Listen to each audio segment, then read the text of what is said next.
తారని తెలియని రాగం పలికింది తీయని భావనలో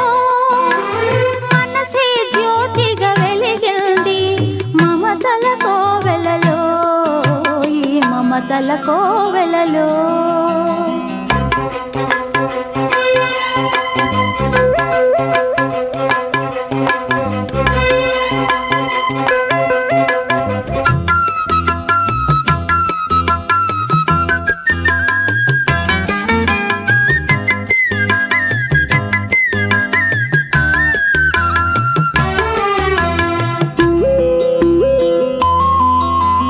ఏ జన్మకే గమ్యమో తెలిసేది కాలానికే ఏ పువ్వు ఏ పూజకో తెలిసేది దైవానికే ఏ జన్మకేమైనా ఈ జన్మలో నీకు ఖైదేలే అయ్యా